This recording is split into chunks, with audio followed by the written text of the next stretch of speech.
অন্যদিকে আজ শুক্লা পঞ্চমীতে রাজনীতির সুর একেবারে সপ্তমে সন্দেশখালী গিয়ে সরস্বতী পুজোই করতে চেয়েছিলেন সুকান্ত মজুমদার। পুলিশের বাধা শেষে ইছামতির ধারে পুজো করেন তিনি। তারপরে পুলিশের গাড়ির ওপরে উঠে পড়েন বিজেপির রাজ্য সভাপতি, আর তখনই ঘটে অঘটন। পড়ে যান বিজেপির রাজ্য সভাপতি। কলকাতায় একটি বেসরকারি হাসপাতালে তিনি চিকিৎসাধীন। আমার সহকর্মী সত্যজিৎ এই মুহূর্তে রয়েছেন আমার সঙ্গে সরাসরি। সত্যজিতের কাছে জানবো, সত্যজিৎ, এই মুহূর্তে সুকান্ত মজুমদার কেমন আছেন? হাসপাতাল সূত্রে কি কি খবর তোমার কাছে রয়েছে?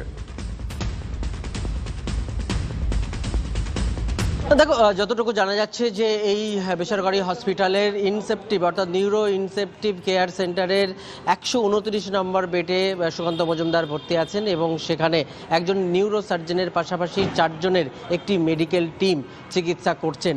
মূলত প্রাথমিক পর্যায়ে ডাক্তারবাবুরা যতটুকু জানিয়েছেন যে এই মুহূর্তে অক্সিজেন, স্যালাইন এবং প্লেন প্যারাসিটামল অর্থাৎ পেন ক্লিয়ার দেওয়া হয়েছে এবং তিনি আচ্ছন্ন অবস্থায় আছেন বলে কিন্তু কিছুক্ষণ আগেই জানিয়েছেন অফিসিয়ালভাবে বিজেপির নেতারা।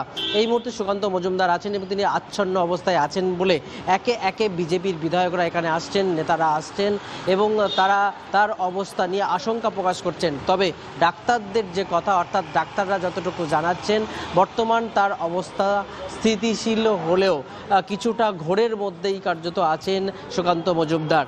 ফলে স্যালাইন এবং প্যারাসিটামল চললেও তার যে অবস্থা স্থিতিশীল এই মুহূর্তে, সেটা কিন্তু ধন্যবাদ সত্যজিৎ। এই মুহূর্তে সুকান্ত মজুমদারের শারীরিক পরিস্থিতি স্থিতিশীল বলে হাসপাতাল সূত্রে জানা গিয়েছে।